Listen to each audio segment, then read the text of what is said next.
Hola queridos, ¿cómo están? Bienvenidos una vez más a este viaje por la historia de la Iglesia. Vamos a ver cómo algunos apologistas católicos romanos manipulan la historia para anotarse un puntito a su favor.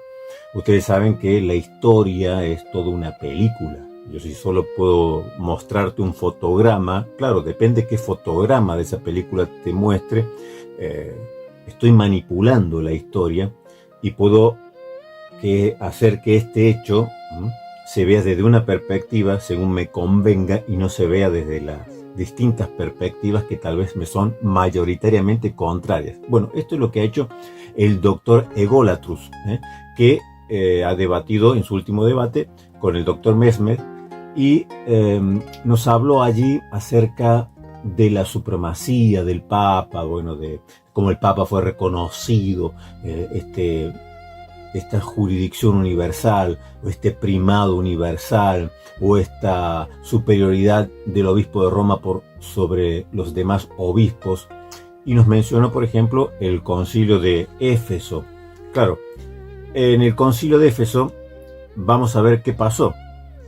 Esto lo voy a tomar de Sapientia Fidei, una colección teológica, histórica, de la editorial Bach. Pero bueno, esto sale en muchos libros acerca de lo que pasó allí en el concilio de Éfeso, ¿no? En el tercer concilio ecuménico de la Iglesia. Y dice: el delegado papal, el presbítero Eusebio, en la sesión del 11 de junio pronunció un discurso que constituye una declaración conciliar sobre la función que le corresponde al obispo de Roma, según la eclesiología oficial romana. ¿Qué dijo en este discurso? Es cosa conocida desde todos los siglos que el santo y beatísimo Pedro, el exarca y cabeza de los apóstoles, columna de la fe y fundamento de la Iglesia Católica, ha recibido de nuestro Señor Jesucristo, Salvador y Redentor del género humano, las llaves del reino y el poder de atar y desatar los pecados. Pedro es quien hasta ahora y para siempre vive y juzga en sus sucesores. Nuestro santo y bienaventurado obispo, el Papa Celestino, sucesor y vicario legítimo de Pedro, nos ha enviado para representarle en este santo concilio. Bueno, aquí habla en términos de Celestino, el Papa de Roma, como sucesor y vicario legítimo de Pedro. Bien, nos centremos en el concilio de Éfeso. ¿Quién dijo esto? Aquí mismo te lo está poniendo esta editorial de la BAC, ¿no? ¿Quién lo dijo eso? ¿Lo dijo el concilio? ¿Lo decretaron o establecieron como un canon, como un dogma? ¿Lo dijeron todos los demás patriarcas? No. ¿Quién es? Dice el presbítero Eusebio, delegado papal. O sea, esto que se dijo acerca del obispo de Roma, del Papa Celestino, lo dijo el enviado del Papa. O sea, mi Papa, mi obispo, es el sucesor de Pedro. No lo dijeron los demás, lo dijo el delegado papal. Tomen en cuenta este puntito, porque es muy importante, porque esto no te lo dicen. Esto parece que hubiese sido aclamado por todo el concilio. No. Cuando le toca hablar al representante del Papa, al delegado, al enviado, porque el Papa, recordemos que en los 7 primeros concilios ecuménicos, los auténticos concilios, nunca estuvo un Papa. Nunca fue un Papa. Así que enviaba a sus delegados, ¿no? Al delegado papal. Claro, es el delegado papal que cuando va a dar un discurso inicia con esto diciendo, engrandeciendo obviamente a su propio obispo. Pero bueno, aquí hay una cuestión muy interesante, porque dice que constituye una declaración conciliar, nos dice este autor de Sapientia Fidei, de esta colección teológica, dice: según la eclesiología oficial romana, ¿no? ¿Por qué los demás no se extrañaron de esto, no hicieron un escándalo? No nos consta ninguna otra cuestión que hayan dicho o hablado. Porque en realidad no estaba diciendo una cosa que fuese fuera del concepto que se tenía en la iglesia primitiva acerca del obispo de Roma. Y esto es lo interesante, porque si tú me preguntas a mí, ¿tú crees? Esto siempre hablando desde la iglesia primitiva, siempre nos centremos, no seamos anacrónicos, no hablemos en el hoy, sino poniéndonos en el lugar de este concilio, un concilio ecuménico. Tú me preguntas, ¿crees que el obispo de Roma es sucesor de Pedro? Y yo te tengo que decir, sí, el obispo de Roma tiene la cátedra de Pedro y es sucesor de Pedro. poniéndonos siempre, no es mi opinión personal, sino poniéndonos dentro de este marco histórico.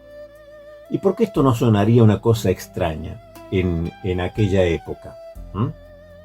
Porque en el concilio de Nicea, en el canon sexto, en el primer concilio ecuménico, en el 325, allí en el canon sexto se aclara, se establece tres grandes patriarcados.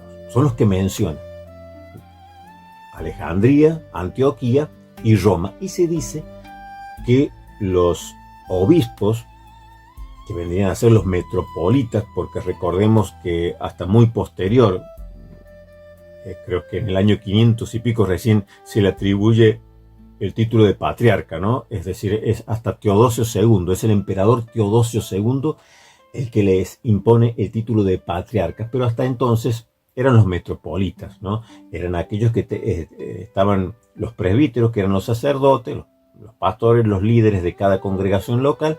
Sobre esto había obispos, y sobre cada diócesis, ¿no es cierto?, había obispos, pero un obispo que estaba sobre todas las diócesis era como estaban los metropolitanos, y el suprametropolitano, que termina siendo al final reconocido como con el título de patriarca, ¿no? Estos eran los grados, estaban allí los presbíteros, los obispos, luego había metropolitas, suprametropolitas, que terminaron llamándose patriarca.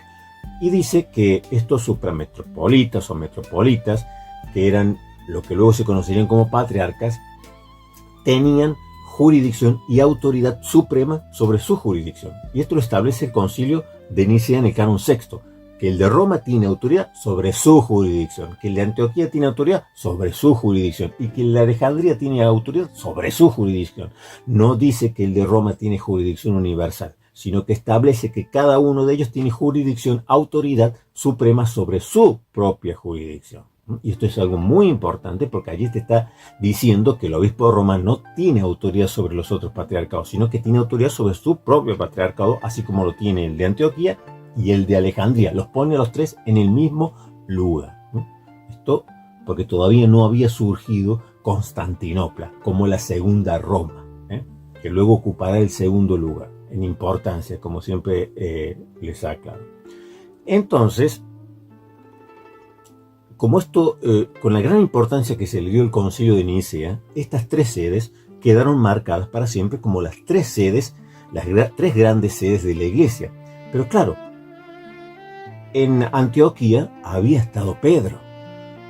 Era una sede petrina. El obispo de Antioquía era sucesor de Pedro. En Alejandría había sido fundada por Marcos, discípulo de Pedro, enviado, según la tradición, por Pedro para fundar allí la iglesia. Por lo tanto, Alejandría también tenía la cátedra petrina.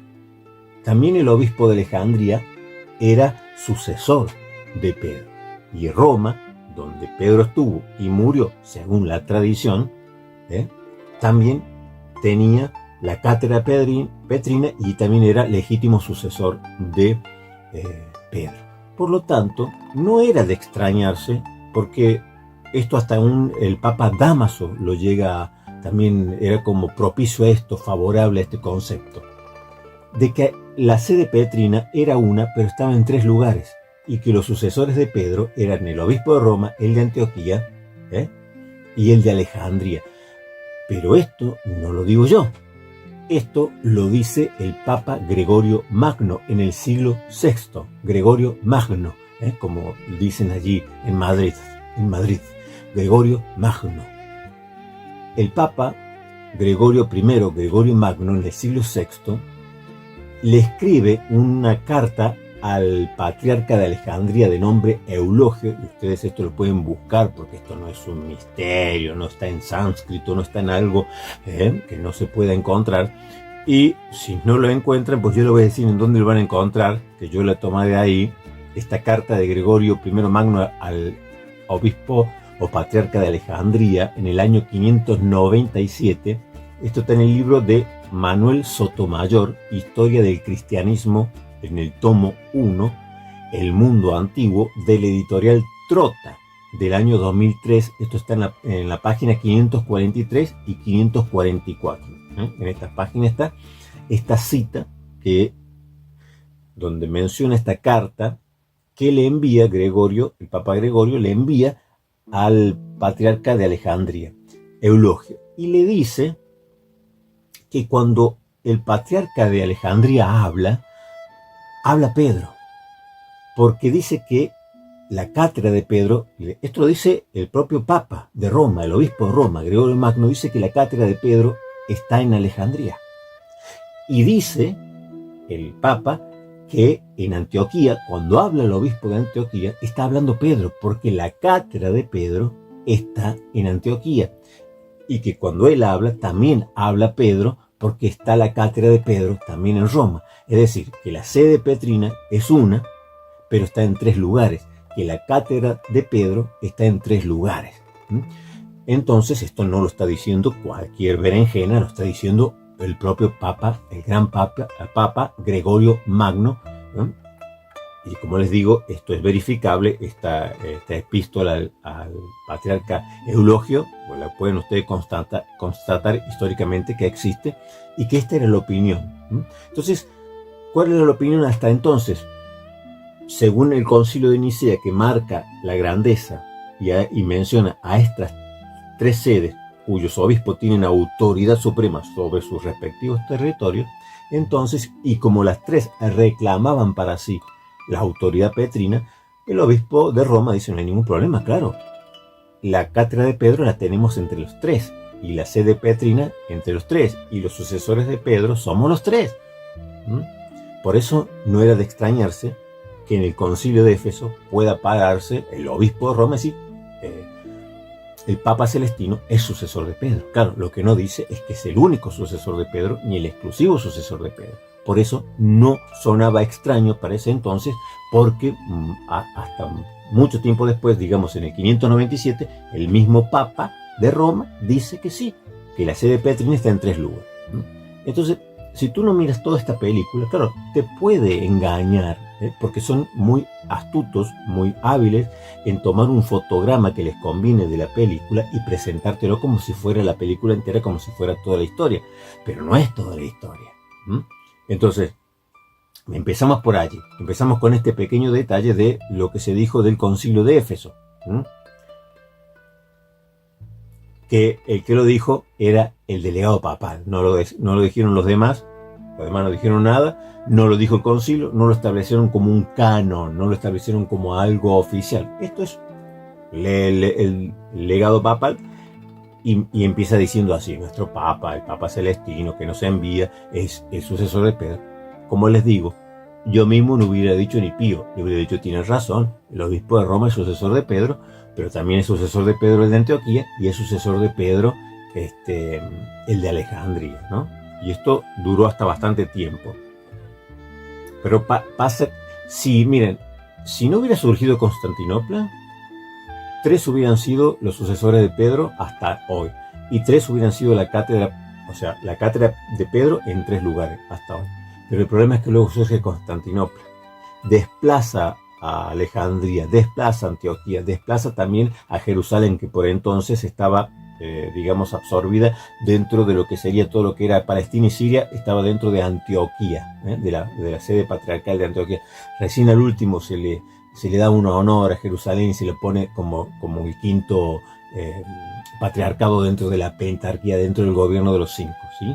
Pero, claro, estos 3 eran los gigantes, los que mencionaba el canon sexto de Nicea, pero luego se les cuela el de Constantinopla. Y el de Constantinopla dice: hey muchachos, yo también tengo la cátedra de Pedro. Yo también soy sucesor de Pedro, porque nuestra iglesia, la de Constantinopla, la fundó Andrés, el hermano de Pedro. Y entonces, los 5 patriarcados reclamaban para sí ser sucesores de Pedro y tener también la cátedra de Pedro, porque en Roma estuvo Pedro y murió Pedro, en Antioquía estuvo Pedro, en Alejandría lo fundó Marcos, el discípulo de Pedro, y en Jerusalén obviamente había estado Pedro, ¿no? Porque para ellos era muy importante esto de reclamar la cátedra de Pedro, pero la reclamaban los 5. Lo que pasa es que viene Constantinopla y los hace a un lado a los demás y se quedan solamente el de Roma y el de Constantinopla, estos dos gigantes luchando por tener la igualdad.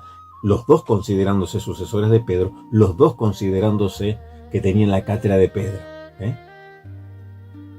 Que, claro, esto desacomodó toda la historia porque hasta entonces eran los otros tres los que estaban. Pero bueno, eso es otra cuestión que ya lo hemos visto también y lo hemos tocado en muchos otros lados. Quería solamente leer también, tocando el mismo libro que les mencioné recién, de la editorial Trota, Historia del Cristianismo, el Mundo Antiguo, el tomo 1 de Sotomayor Manuel. También nos dice en la página 539, el Concilio de Constantinopla, el segundo concilio ecuménico en el 381, introduce un nuevo elemento en la organización de la alta jerarquía eclesiástica, junto a las sedes ya desde antiguo reconocidas como las tres grandes sedes eclesiásticas en el Imperio Romano. El Concilio de Constantinopla hace mención de una nueva, de la nueva capital del imperio, Constantinopla, que será confirmada en el Concilio de Calcedonia en el 451, cuando se confirme el polémico Canon 28, ¿no? Donde equipara a Constantinopla en el lugar, al mismo nivel que el de Roma, y al obispo de Constantinopla a la misma altura de dignidad y de poder y de autoridad que el obispo de Roma.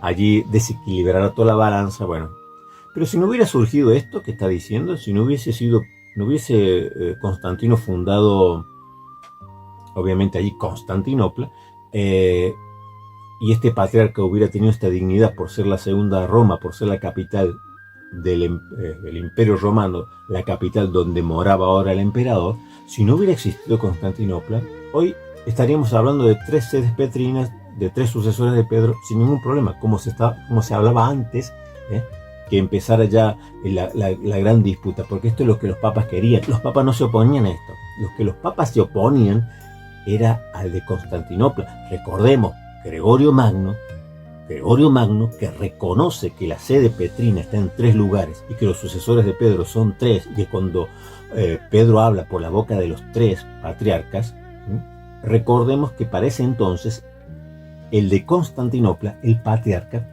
se autoproclama como patriarca ecuménico, es decir, como el patriarca que tiene autoridad sobre toda la ecumene.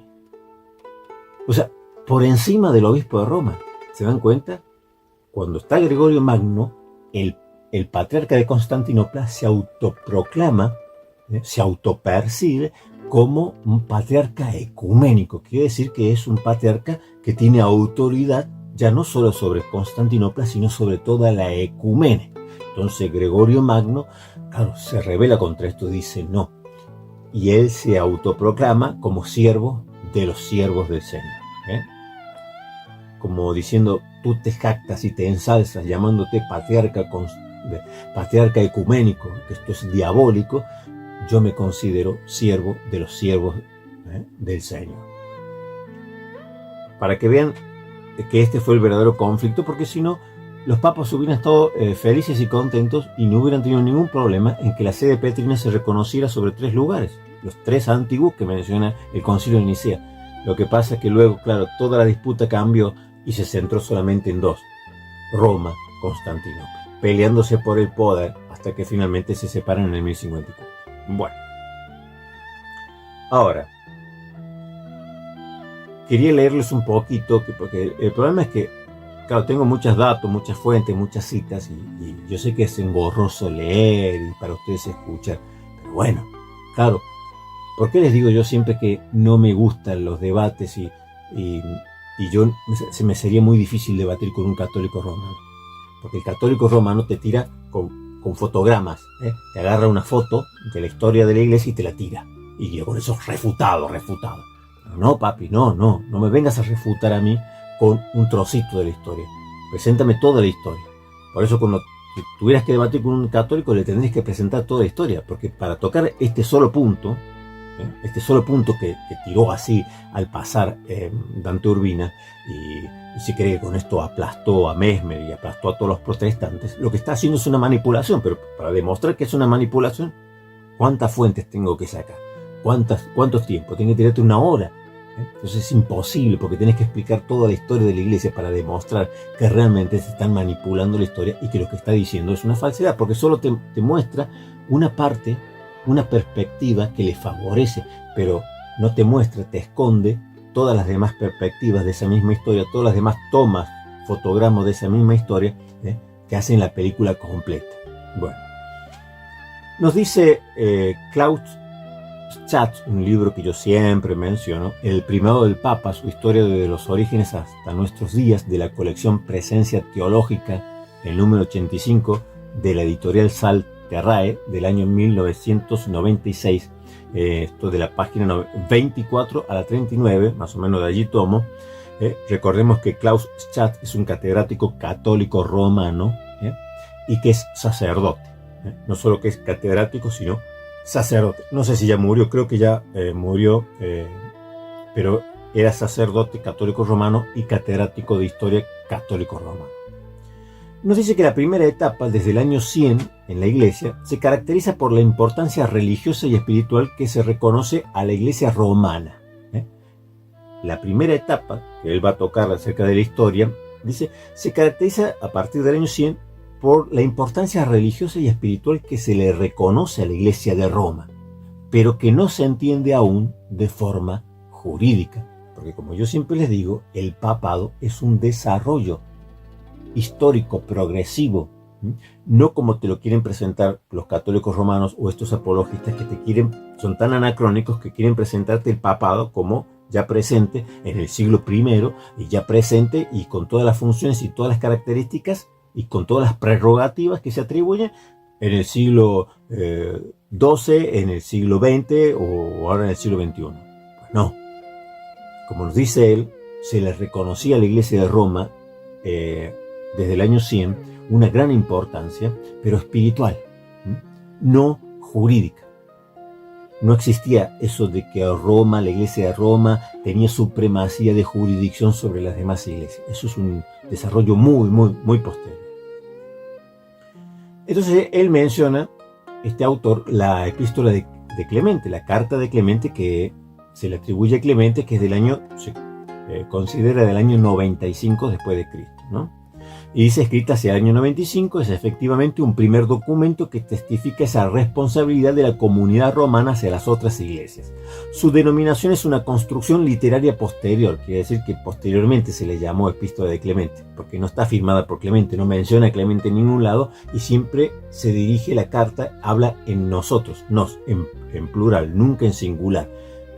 Y ya vamos a ver por qué en la epístola de Clemente del año 95, la Clemente de Roma, que envía a los Corintios, que es denominada con este nombre posteriormente, como nos dice aquí el autor, nunca habla en singular, nunca habla en primera persona.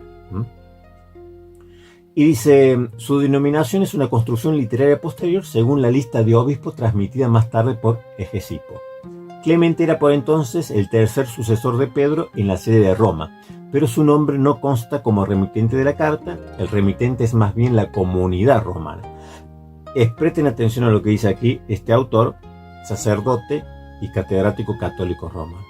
Difícilmente se puede afirmar que en ese tiempo hubiera ya un obispo romano. Presten atención, año 95. Difícilmente se puede afirmar que en ese tiempo hubiera ya un obispo romano. Probablemente la iglesia romana estaba regida por un grupo de presbíteros, dentro del cual pronto surgió un presidente o primus inter pares cuyo nombre siguió siendo conocido y al que desde mediados del siglo II se denominó obispo. ¿Qué nos dice? Que la iglesia, para entonces y hasta mediados del siglo II, la iglesia de Roma no tenía obispos. No había obispos en la iglesia de Roma hasta mediados del siglo II.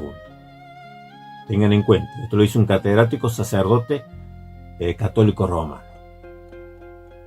que recién a partir del siglo II, hasta mediados del siglo II, el gobierno en la iglesia de Roma era colegiado, no había un obispo, era un cuerpo colegiado de presbíteros, los que gobernaban en conjunto la iglesia de Roma.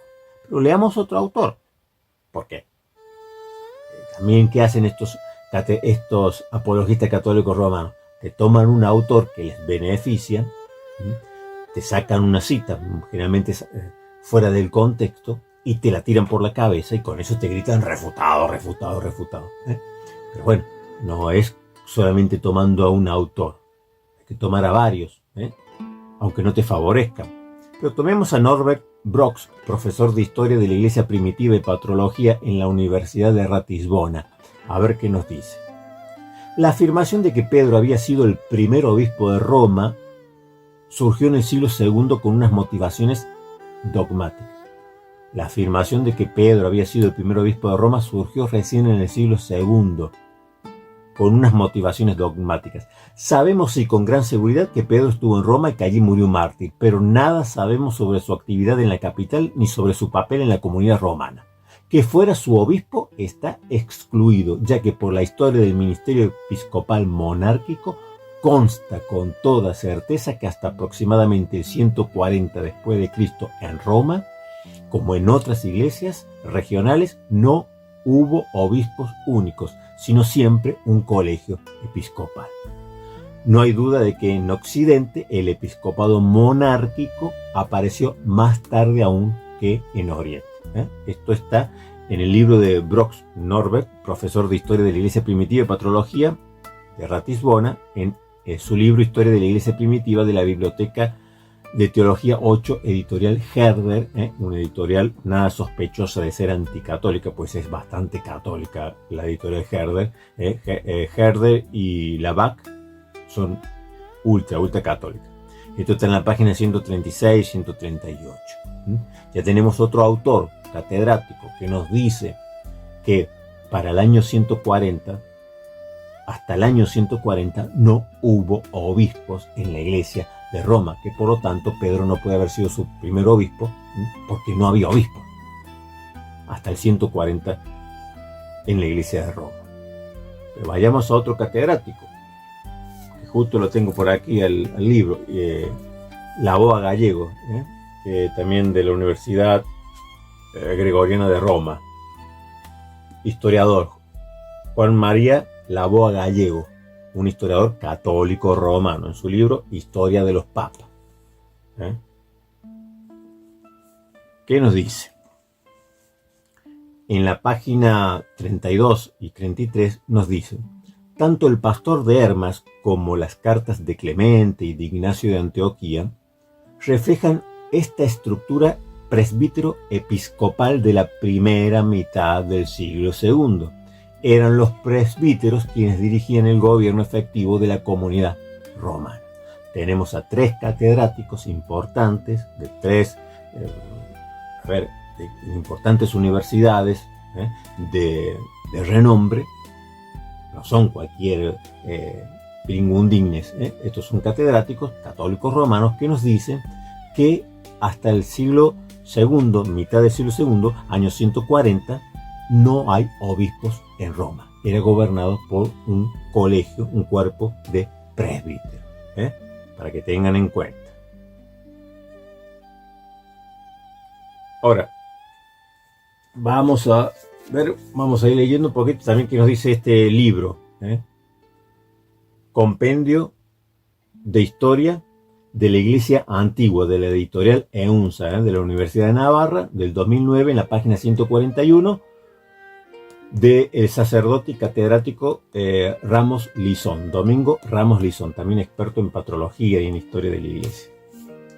Y nos dice, uno de los escritos más interesantes de la pseudo Clementina, luego les explico un poquito, es una carta de Clemente de Roma, del que estamos hablando, Clemente de Roma, a Santiago de Jerusalén, datable en los primeros años del siglo III, en donde se encuentran expresiones inusuales sobre la transmisión de las prerrogativas de Pedro, según Mateo 16, 18 y 19, a su sucesor Clemente.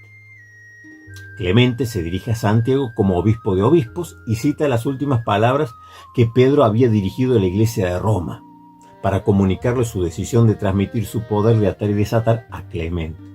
Así le instituye doctor de la verdad, le impone las manos y le sienta sobre su propia cátedra, recordando a todos que le deben obedecer. ¿Qué nos está diciendo aquí? Entre tantas falsificaciones que hubo en la Iglesia Católica Romana, ¿no?, como la pseudo-isidoriana, como la de Donatio Constantini, surge también unas pseudo-clementinas, muy temprano en la Iglesia. Entre estas pseudo-clementinas hay una muy interesante, precisamente pseudo-clementinas, como si lo hubiera escrito Clemente, obispo de Roma. Hay una en la cual Clemente le escribe a Santiago, Santiago es el que escribe la epístola de Santiago allí en el Nuevo Testamento, diciéndole que Pedro, cuando ha estado en Roma, antes de morir, lo ha nombrado a él, a Clemente, como su sucesor exclusivo, que le ha impuesto la mano y que lo ha sentado en su cátedra y le ha dado el poder de atar y desatar, es decir, le ha dado a Clemente las llaves, ¿no?, para que gobierne la Iglesia. Lo más interesante de esto es que es una falsificación que data de los primeros años del siglo III, ¿no es cierto?, por el 200 y algo. Aún el Papa León, en el siglo siguiente, va a querer utilizar esta, no de mala fe, él todavía no se creía que esto era un original, que era una carta verdadera que le había escrito Clemente de Roma a Santiago, allí en Jerusalén, en donde le decía que Pedro lo había nombrado a él, a Clemente, como su sucesor exclusivo. Entonces reclamaban, los papas comenzaron a reclamar diciendo, pero aquí está el documento. Porque una de las cosas más interesantes, cuando ustedes hablan con un católico romano, ellos le van a sacar la pericopa de Mateo 16, 18, 19, que todas las veces te lo dicen, tú eres Pedro, y sobre esta piedra edificaré mi iglesia. Bueno, claro, uno dice, perfecto. No vamos a discutir de quién es la piedra, si Pedro, si la confesión de Pedro o si Jesucristo. No vamos a discutir sobre la roca. Pongamos que todo esto dice que sobre Pedro edificará la iglesia. Perfecto. Que Pedro es el príncipe de los apóstoles. Concedámosle algo, porque si no nos enfrascamos discutiendo eso y no salimos nunca más. Le concedemos que Pedro es la roca, o que Pedro es el príncipe de los apóstoles, que Pedro es lo que sea. Ahora, cuando tú le preguntas a un católico romano, bueno, está bien, Pedro está ahí, sobre Pedro edifica la iglesia, le da las llaves y todo lo que quiera. Ahora, ¿cómo haces tú para que todo lo que es de Pedro se lo pasas al obispo de Roma? Porque allí en esa perícopa, en ese texto bíblico de Mateo 16, 18 y 19, no dice, tú eres Pedro, bueno, sobre esta piedra edificaré mi iglesia y las puertas del Hades no prevalecerán en contra de ella y tu sucesor exclusivo será el obispo de Roma. No lo dice. Entonces, ¿cómo hacen los católicos romanos? Yo sí me he preguntado, ¿cómo hacen? Porque ellos te hablan. Ellos ya lo dan todos por sentado. Ellos siempre dan todo por sentado, ¿no? Por eso le digo que cuando debates con un católico romano hay que empezar de cero la historia, porque manipulan todos los textos y ellos dan por sentado un montón de cosas que son falsas, porque ellos te dan sentado que Jesucristo instituyó a Pedro y Pedro, claro, el sucesor de Pedro es el obispo de Roma. Y tú dices, bueno, ¿y de dónde sacaste eso? ¿Por qué no es el de Antioquía? ¿Por qué no es el de Alejandría? ¿Por qué no es de otros lugares, sacando Alejandría, de otros lugares donde sí estuvo efectivamente Pedro? ¿Por qué tiene que ser el de Roma? ¿Cómo haces tú ese salto de pasar lo que es de Pedro, pasárselo exclusivamente al obispo de Roma, si la Biblia no lo menciona? ¿Qué documentos tienes? ¿Qué pruebas tienes? Muéstrame una prueba. Ellos te dicen, no, bueno, Pedro nombró al obispo de Roma como su sucesor. Algunos te dirán que a Lino y otros te dirán que a Clemente Romano, a este Clemente que estamos hablando. Y tú dices, bueno, muéstrame un documento, ¿en dónde está? No hay. Ese era el documento que tenían. Una falsificación. Claro. Les falta el eslabón perdido. ¿Cómo conectas a Pedro con el obispo de Roma? El eslabón perdido era una falsificación. Cuando se descubrió la falsificación, la quitaron. Pero ahora no tienes cómo hacer la conexión. Es un salto de fe. Pregúntale a cualquier católico, ¿cómo hace la conexión? Sí, cuando te hablan de Pedro, sí, porque Mateo 16, 18, todo lo que quieras. Ahora, ¿cómo haces tú para concluir que eso que está hablando de Pedro se le aplica ahora al obispo de Roma? ¿En base a qué? ¿De dónde lo sacas? No, porque la tradición, porque los padres de la iglesia, porque esto, porque un documento, dame algo que confirme que Pedro le pasó todo eso al obispo de Roma. No existe. es el eslabón perdido que ellos no tienen. Y ya les digo, esto fue una falsificación. Entonces todo es un salto de fe, ¿no? En estas cosas. Porque estaba basado precisamente... Se vieron en tal necesidad en la iglesia de Roma de decir, bueno, pero claro, ¿cómo hacemos para conectar esto? Porque como hemos visto, y nos dicen estos catedráticos, que la mayoría coinciden en que Pedro estuvo en Roma, pero no se sabe nada que hizo Pedro en Roma. No hay ningún testimonio, no hay ningún relato, no hay ningún documento de lo que Pedro haya hecho en Roma, y mucho menos de que haya nombrado a alguien como su sucesor. No lo hay. Y ellos eran bien conscientes cuando empiezan a querer exigir, recién a partir del 250 con el Papa Esteban, a mediados del siglo III con el Papa Esteban, es cuando el papado comienza a reclamar para sí esta perícopa de Mateo 16, 18 y 19, cuando ya abiertamente la comienzan a reclamar. Ya el Papa Esteban primero comienza a reclamarla, a mediados del siglo III. Pero claro, necesitamos un documento, necesitamos algo para decir que Pedro dejó al Papa, al obispo de Roma como su sucesor exclusivo. No tenía nada. Se fabricaron esta pseudo clementina, una falsificación, que luego se demostró que obviamente que no era original. Pero bueno, otra de las cosas que tocó allí don Egolatrus, el doctor Egolatrus, fue la cita de Ireneo de Lyon.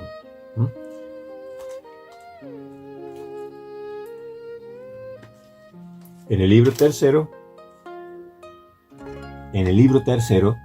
de Ireneo de Lyon, Adversus Hereses, contra las herejías, dice Ireneo de Lyon, libro tercero, en el capítulo 3, en el punto 1, dice: todos los que desean discernir la verdad pueden contemplar en todas las iglesias la tradición apostólica que se manifiesta en el mundo entero. Podemos enumerar los obispos que fueron establecidos por los apóstoles en las iglesias y sus sucesores hasta nuestros días, los cuales no han enseñado nada ni conocido nada que se parezca a las imaginaciones delirantes de estos hombres. Aquí recuerden siempre que Ireneo de Lyon está batallando contra los gnósticos, que decían que tenían escrituras que les habían dejado los apóstoles, escritos misterios ocultos que solamente algunos iniciados podían tenerlo, pero que ellos tenían escrituras que, enseñanzas ocultas, secretas que les habían dejado los apóstoles, ¿no? Esa literatura apócrifa, esa literatura gnóstica, ellos decían que esa se la habían dado los mismos apóstoles. Entonces Ireneo de Lyon dice, no, si eso lo hubieran dado los apóstoles, esos mismos escritos lo tendrían las iglesias que fueron fundadas por los apóstoles y que tienen sucesores. Por eso es importante para Ireneo de Lyon, en este siglo II, hablar de sucesores de los apóstoles. Claro, porque él lo que quiere demostrar es que las escrituras que tienen los gnósticos son falsas, porque no están en ninguna de las iglesias. Entonces yo puedo nombrar cualquier iglesia de las apostólicas, sedes apostólicas, se le llamaba sede apostólica aquella que habían sido fundadas por los apóstoles o alguno de los próximos cercanos enviados por los apóstoles o que tenía supervisión de algún apóstol. Entonces dice, yo les puedo nombrar cualquier sede apostólica de la Iglesia Universal y van a ver allí que tienen sucesores que se remontan hasta los apóstoles y en ninguna de ellas tienen vuestros escritos. Por eso para Ireneo de Lyon era muy importante, porque Ireneo de Lyon no está haciendo un libro de historia, está haciendo un libro de apología, está luchando contra gnósticos. Entonces, en el capítulo 2, saltando, dice: como sería demasiado largo en un escrito como el presente enumerar la lista sucesoria de todas las iglesias, nos limitaremos a la mayor de ellas, la más antigua y la más conocida de todas, la iglesia que en Roma fundaron y establecieron los dos gloriosos apóstoles Pedro y Pablo, demostrando que tiene una tradición que arranca de los apóstoles y la fe que ha anunciado a los hombres llega hasta nosotros por la sucesión de los obispos. Y después dice, saltando un poquito, dice: porque con esta iglesia, a causa de su origen más excelente, debe necesariamente estar de acuerdo toda la iglesia, es decir, los fieles de todas partes. En ella siempre se ha conservado por todos los que vienen de todas partes aquella tradición que arranca de los apóstoles.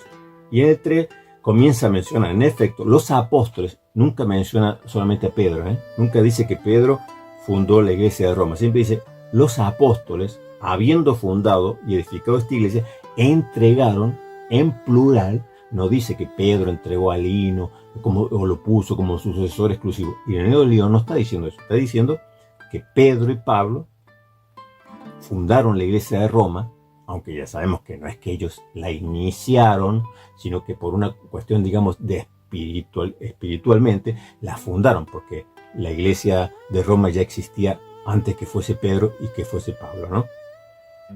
Y dice, ellos nombraron, entregaron en plural a Lino el cargo episcopal de su administración. Y empieza a nombrar a Lino, a Anacleto, y bueno, empieza a nombrar a otros, ¿no?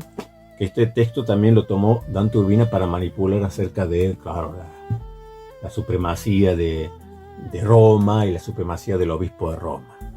Vamos a leer un poquito de este autor, Chaz-Claude, sacerdote y catedrático católico romano. Dice: cada vez es más citado el texto del libro tercero de Adversus Hereses, que fue escrito hacia el 180-190, siglo II después de Cristo, ¿no? Que fue escrito por Ireneo de León, cuyo telón de fondo lo constituye la lucha contra la herejía gnóstica y la necesidad de una regla de fe.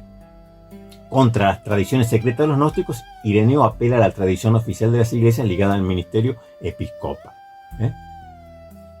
Y dice que a esto que estuvimos leyendo, y se le sigue la frase decisiva, que es la última que yo leí: pues con esta iglesia, en razón de su origen más excelente, debe estar en conformidad toda otra iglesia, es decir, los fieles de cualquier lugar en ella, por aquellos que proceden de todas partes, que ha sido conservada siempre aquella tradición que procede de los apóstoles. Y dice, se dice a continuación, cuando surge una controversia sobre cualquier cuestión, por pequeña que sea, hay que recurrir a las iglesias más antiguas. Pero aquí me interesa lo que dice este catedrático sacerdote católico romano, allí en la página 28 al 39 de la colección Presencia Teológica, como dijimos, número 85 de la editorial Salterrae, y nos dice: el sentido inmediato de la frase citada más arriba plantea toda una serie de enigmas debido en gran medida al hecho de que solo conocemos la traducción latina del texto y no su original, griego. En todo caso, hay que contar con las circunstancias de la corrupción del texto latino existente. Muy interesante lo que dice este catedrático, no lo dice cualquiera, lo dice un sacerdote católico romano, catedrático católico romano. Él dice: cuidado con esta cita de Ireneo de León, porque no tenemos el original en griego, tenemos la versión latina y puede estar corrupta. Hay una posibilidad. Nadie está diciendo que esté corrupta, pero como no tenemos el original en la lengua original que le escribió Ireneo de León, tenemos la versión latina. Cuidado, porque puede existir una corrupción. Si existieron la pseudo clementina, si existieron la pseudo isidoriana, si existió la falsa donación de Constantino y tanta manipulación, y cuando ustedes leen, por ejemplo, ¿no? en hagiografía, ¿no? Las actas de los mártires y todas aquellas cuestiones, ustedes verán las añadiduras que le han puesto, que es un trabajo tedioso tener que discernir entre qué es lo verdadero que padeció el mártir y todas las florituras y añadiduras que no son reales, que le fueron añadiendo con el tiempo. Es decir, fueron manipuladas, fueron corrompidas esas actas de los mártires, agregándole un montón de cosas que en realidad no pasaron, fantasías del que le quiso agregar para hacerlo más santo, más grande o más portentoso el milagro, ¿verdad? Pues entonces dice, como una advertencia, cuidado con esta cita de Ireneo de León, porque tampoco la podemos tomar toda al pie de la letra porque no tenemos la original. Porque hay una cosa curiosa cuando él dice aquí, esto se lo decía a un católico romano que me discutía, y yo le digo: pero tú has leído lo que dice aquí, que esta iglesia es la más antigua, la más grande. A ver, escúchame, porque yo le estaba diciendo aquí, Ireneo de León, no lo tomes literal, porque lo que él está haciendo, esa lista de obispos, porque como vimos, los catedráticos nos dicen que no hay obispo para esa época, que no había obispo para esa época, hasta el 140. O sea, sí ya estaba Ireneo de León, pero cuando esos que él menciona, en realidad nunca fueron obispos verdaderamente como obispos porque no existían. Y yo le digo, está hablando en un lenguaje no histórico, sino está hablando en un lenguaje apologético, ten cuidado. Y me dijo, no, eso tú porque manipulas, porque bebés. Y yo le digo, pero es que tú no lees, no estás entendiendo lo que lees. A ver, respóndeme. ¿No dice Ireneo de León allí que la iglesia de Roma es la más grande y la más antigua? ¿Cuál es más antigua? ¿La iglesia de Roma, como dice Ireneo de León, o la iglesia de Jerusalén? ¿Cuál de las dos es más antigua? ¿Cuál es más antigua? ¿La iglesia de Roma, como dice Ireneo de León, o la iglesia de Antioquía?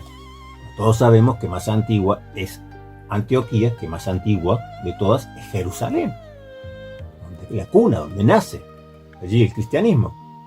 Entonces, ¿por qué Ireneo de León dice que la iglesia de Roma es la más antigua? Y digo, porque es un lenguaje apologético, porque a él se olvida de todas las iglesias. No, sería mucho lío tener que mencionar todas las iglesias. Yo tomo las que están más cerca. Ireneo de León estaba bajo la jurisdicción de la iglesia de Roma, estaba en las Galias, ¿no? Serían las Galias, lo que hoy sería Francia, pues estaba allí. Esto sería bajo la jurisdicción de la única sede patriarcal, de la única sede apostólica de Occidente, que era Roma. Entonces él toma la que estaba más cerca, Roma. Pero cuando él menciona esta lista de obispos, cuando él habla de la iglesia de Roma, está hablando en un sentido apologético, no haciendo para que te lo tomes al pie de la letra y literal. No, porque aquí Ireneo de León dice, sí, pero que aquí Ireneo de León menciona a los obispos. Dice, sí, pero que también aquí Ireneo de León te menciona que la iglesia de Roma es la más antigua. Y no es la más antigua, querido. La más antigua es Jerusalén. Más antigua que Roma también es Antioquía y muchas otras. Para que vean la diferencia entre hacer historia y hacer apologética. Ireneo de León no estaba haciendo un libro de historia, estaba haciendo apologética. Por eso hay que tener cuidado también cuando utilizas esta cita y esta frase. Ahora, veamos a este catedrático que les mencioné recién. ¿Qué dice acerca de esta cita de Ireneo de León? Laboa Gallego. Laboa Gallego.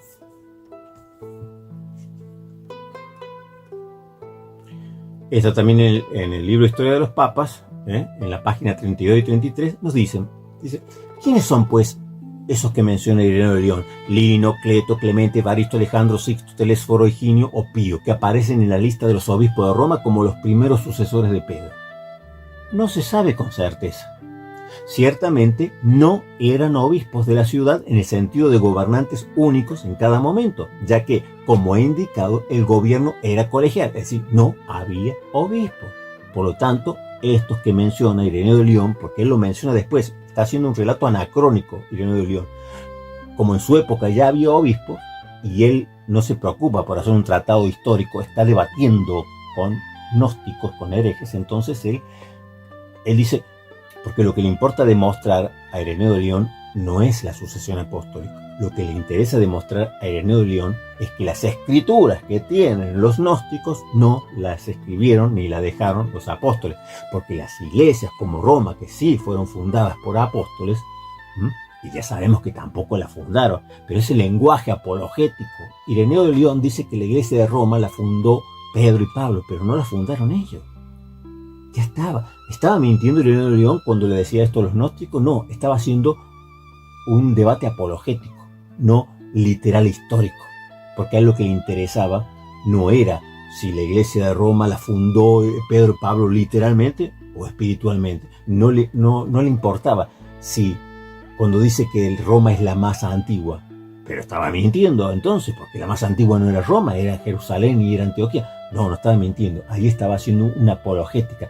Lo que a él importaba no era remarcar ni la antigüedad de Roma, ni que si había obispo o no había obispo, ni que si el primado del Papa, ni la mano en coche. A él lo único que le importaba era demostrar que las escrituras que presentaban los gnósticos eran falsas, falsificaciones, que las auténticas escrituras las tenían las iglesias que tenían verdaderamente una tradición apostólica, que podían demostrar que hasta ahí se remontaban, fundadas por algún apóstol, y allí no habían dejado ninguna de esas escrituras que pretendían tener los gnósticos. Hay que entender esto cuando uno lee el texto de Ireneo de León, no empezar a dar con ese texto por la cabeza a todo el mundo y pensar que con eso vas a refutar a alguien. Tiene que tener en cuenta todas estas aristas que yo te estoy marcando para poder entender lo que está diciendo. Por eso nos dice, estas listas, dice, ya que como he indicado el gobierno no era monárquico episcopal, sino colegial, y gobernaban los presbíteros. Dice, pero no parece que se pueda deducir de esto que fueran nombres inventados sin más. Estas primeras listas son muy próximas a los hechos y la memoria histórica era fundamental en aquellas comunidades que vivían de la tradición y la transmisión. Probablemente en el momento en que se constata en la Iglesia el valor del concepto de la tradición apostólica y se inicia la costumbre de elaborar listas ininterrumpidas de obispos en cada diócesis, al componer la relación de la Iglesia de Roma, se optó para el primer siglo por elegir el nombre más representativo o más conocido entre los presbíteros de cada momento. Es decir, no vamos a suponer por esto que son nombres inventados, sino que el gobierno hasta el año 140 en Roma es colegiado, no hay obispo. ¿Y por qué menciona estos nombres de Ireneo de León? Porque él no está enseñando sobre el primado ni la sucesión apostólica, él está enseñando sobre las escrituras, debatiendo sobre la autenticidad de las escrituras con los gnósticos, aparte de eso. ¿Pero por qué se hicieron estas listas? Porque precisamente para luchar contra los herejes empezaron a tomar por costumbre las iglesias a hacer estas listas ininterrumpidas para remontarse a los apóstoles, para demostrar que esas iglesias sí eran fundadas primigeniamente por apóstoles o personas que rodeaban a los apóstoles. Entonces empezaron a hacer una lista. Cuando los de Roma tienen que hacer su lista de obispos, claro, en el primer siglo no había, hasta el 140 no había, pero había presbíteros, y siempre entre un colegio, un cuerpo de presbíteros, siempre hay gente que destaca, nombres que se hacen más conocidos que otros, porque son más sabios, porque son más, digamos que llevan siempre la delantera, bueno, destacan entre el resto. Pues toman esos nombres que destacan y forman la lista, porque lo que les interesaba era hacer remontar la iglesia de Roma hasta los apóstoles, no hacia Pedro, sino como menciona Ireneo de León, siempre habla en plural, los apóstoles, designaron, nombraron, siempre en plural, no como si hubiese sido Pedro el que lo hace. Ahora leamos un poquito más el que dice el otro libro, el otro catedrático de Ratisbona, que les mencioné, Norbert Brox, en su libro Historia de la Iglesia Primitiva, que también es catedrático de Historia. Fue catedrático de Historia Primitiva y Patrología en la Universidad de Ratisbona. Dice, y finalmente, por lo que respecta a la tradicional serie de todos los obispos romanos desde Pedro, a lo que está diciendo Ireneo de León y que luego también replican otros, existe sí una lista con sus nombres. En Ireneo, en Adversus Hereses, en el libro 3, capítulo 3. Pero lo más pronto que aparece es a finales del siglo II. Esta lista recién aparece en el siglo II con Ireneo de León, no estaba antes. Y se apoya en concepciones teológicas más que en investigaciones históricas. Es lo que yo les acabo de decir. Lo que está haciendo Ireneo de León es teología, es apologética. No está haciendo historia. Por eso esta lista que da Ireneo de León no se apoya, como nos dice este catedrático, en una investigación histórica que hace Ireneo de León, sino en una concepción teológica. Aquí lo importante es refutar a los gnósticos y demostrar, por ejemplo, que Roma se puede remontar hasta los apóstoles y que ninguno de todos estos han exhibido jamás las enseñanzas o las escrituras que pretenden tener los gnósticos, diciendo que también son de los apóstoles. Entonces Ireneo de León no está haciendo historia. Por eso tranquilamente Ireneo de León puede decir que la iglesia de Roma la fundó Pedro y Pablo, cuando sabemos que no la fundó Pedro y Pablo, que ya existía esa iglesia. Por eso puede decir Ireneo de León que Roma es la más antigua, cuando sabemos que Roma no es la más antigua. Y puede decir que una lista de obispos, cuando sabemos, porque hoy los catedráticos mayoritariamente coinciden en que hasta el 140 después de Cristo no hubo obispos en Roma, sino un cuerpo colegiado de presbíteros. Pero a Ireneo de León eso no le importa, porque él no está haciendo un libro de historia como lo hizo Eusebio de Cesarea. Él lo que está haciendo es apologética. Tiene, como dice aquí, está enfocado en una concepción teológica, no en una concepción histórica. Yo sé que si no te gusta la historia eclesiástica, todo esto que yo digo te puede parecer engorroso, aburrido. Pero claro, si tú no tienes un poco noción de todo esto que yo te estoy diciendo, te van a engañar. Esa es la técnica que usa aquí el doctor Egolatrus, es la técnica que utiliza él y es la técnica que utiliza la mayoría de los autopercibidos apologetas católicos romanos. A ellos no les interesa que los que los siguen aprendan historia, aprendan la verdad.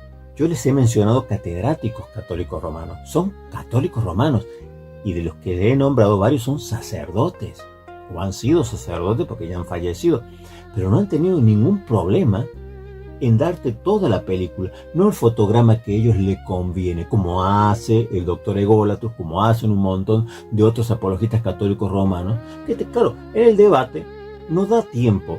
Y como te empiezan a tirar citas y un montón de cuestiones, tú dices, ¡ay, cómo sabe! Lo aplastó, lo pasó por encima, ¡qué barbaridad! Y cuando uno empieza a analizar a mí me da pereza tener que hacer, pues me dijeron, ¿por qué no analizas todas las citas que dio el doctor Ególatros y de verdad, ya escucharlo solamente, ¿sabes? Me desanima, me desalienta. Estas personas, una cosa es la ignorancia, una cosa es el error, yo también me equivoco, por ahí me hago el lío con la fecha, con los nombres, por eso siempre trato de mencionar en qué página, en qué capítulo, en qué libro, en qué editorial, en qué autor ustedes pueden encontrar todo lo que digo.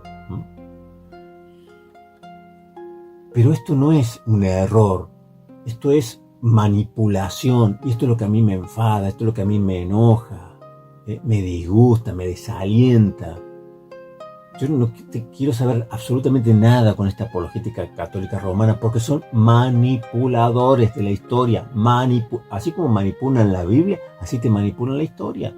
Y puedo desarmar cada uno de los argumentos de Dante Urbina. No me da la gana, porque ya me es pesado escuchar a este muchacho, porque ni siquiera es original. Repite los clichés. Este cliché de Ireneo de León, todos usan el mismo argumento. Te lo tiran por la cabeza, pero yo necesito una hora para explicarte acerca de Ireneo de León.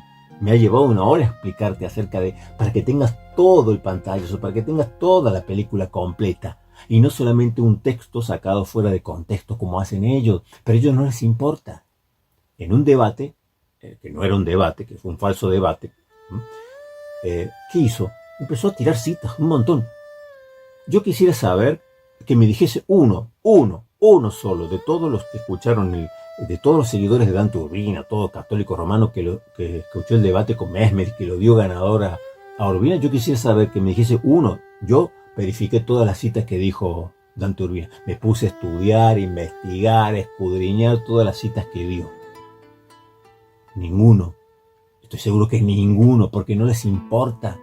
Ellos quieren sangre, ellos quieren que su campeón, que su matador, que su gladiador, lo deje al otro tirado en la arena, moribundo, al protestante, y todos allí con el dedito. Entonces, los que van a morir te saludan. Eso es lo que ellos quieren, por eso no les interesa. Y ellos... Esto es esta comida chatarra, el doctor Ególatros y un montón de otros apologistas católicos romanos dan comida chatarra, fat food espiritual, es lo único que hacen. Van allí y le dan, no los alimentan, simplemente los engordan a sus seguidores, los sacian, dándole toda esta porquería, toda esta basura, toda esta comida chatarra. Claro, comida rápida, sabrosa, pero que no alimenta, pero rápido. Y ya me doy por vencedor. Y todos estos que levantaron al doctor Ególatros como el gran vencedor del debate, estoy seguro que ninguno de ellos se tomó el tiempo para verificar, para comprobar, para analizar, a ver si lo que estaba diciendo tenía algo de razón o de coherencia, o si se correspondía con la historia completa, o si solo te estaba mostrando una partecita de la historia, la parte que le conviene. Y yo ya les he demostrado que Ireneo de León lo que está haciendo es una apología, lo que está haciendo no es una cuestión histórica, sino algo dogmático, algo teológico, algo apologético, y que a él no tiene ningún problema porque no está haciendo historia eclesiástica, entonces no tiene ningún problema en decir cosas que en realidad no lo son, pero que espiritualmente se pueden decir o apologéticamente se pudieran decir, porque el objetivo de Ireneo de León es demostrar que las escrituras de los gnósticos no se remontan a los apóstoles. Y como les dije, cuando saca lo de Celestino, no lo dice el concilio, lo dice el legado papal. O sea, el enviado del papa dice que su papa es el mejor, sí. ¿Y cuál es la gracia? Sí, eso, Pero bueno, pero aún así, yo se lo pudiera reconocer, porque el mismo Gregorio Magno reconocía, aún en el siglo VI, que la sede petrina estaba en 3 lados. En Alejandría, en Antioquía y en Roma, y que la cátedra de Pedro estaba también en estas 3 iglesias, y cuando estos 3 patriarcas hablaban, hablaba Pedro por la boca de ellos, y no tenían ningún problema. El problema surge cuando aparece Constantinopla. Entonces ahí se arma una pelea entre estos dos y que deja fuera al resto y entonces todo esto se desarma. Pero es que si no hubiera existido Constantinopla, hoy habría 3 papas y habría la sede petrina en 3 lados y no hubiera habido problema. Lo que pasa es que Constantinopla es el gran grano allí en la parte trasera que le nace al papado, a la Iglesia de Roma, y que será la consecuencia de la división, la ruptura, cuando se rompe la unidad de la Iglesia, de esa Iglesia indivisa, en el 1054, denominado Cisma de Oriente. El culpable es precisamente eso, el surgimiento de Constantinopla y la guerra enconada entre estos dos, el Papa de Roma y el Patriarca de Constantinopla, por ver quién ejercía el patriarcado universal, la potestad universal, la jurisdicción universal.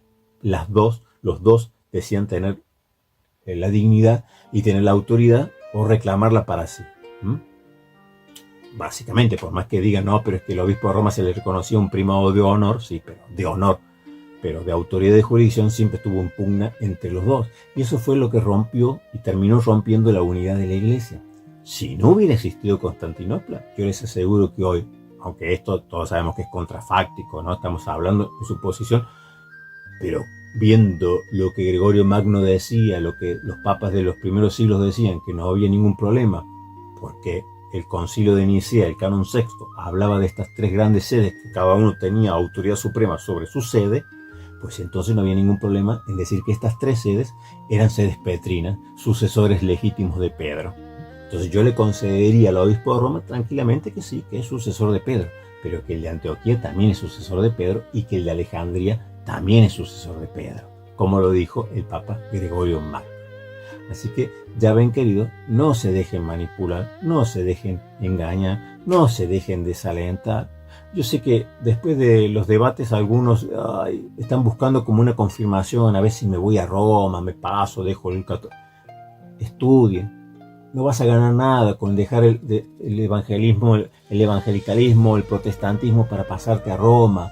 ¿Para qué te pasas a Roma? ¿Para seguir siendo un ignorante que solamente te van a echar agua bendita sobre tu ignorancia? Cómprate libros, estudia, investiga, a ver. No creas todo lo que te dicen de primera, ni lo que yo te digo. Por eso yo te doy las citas, por eso yo te doy los autores, por eso te doy los catedráticos, las editoriales, para que investigues y no creas todo lo que todos te dicen, porque esta retórica falsa que tienen, ellos son vendedores de humo, con sus silogismos, son ellos sofistas, como decía Ireneo de León, o sofistas, más melones que personas. Ellos son así, son melones, vendedores de humo también, vendedores de palabras. No te dejes engañar. Estudia, investiga, no tomes ninguna decisión precipitada, porque aunque parezca que tienen razón, parezca que la historia, porque estudiar historia eclesiástica te hace católico romano, porque estudiar a los padres de la iglesia te hace católico romano, mentira. Estudiar historia de la iglesia no te hace católico romano. Estudiar a los padres de la iglesia no te hace para nada abrazar el catolicismo romano, porque la historia está muy bien expuesta y explicada, y no van a decir, pero que esto es sesgado, estos son autores protestantes. No, querido, yo te hablo con autores católicos romanos. Que el Señor los bendiga y nos reencontramos en el próximo viaje por la historia de la iglesia.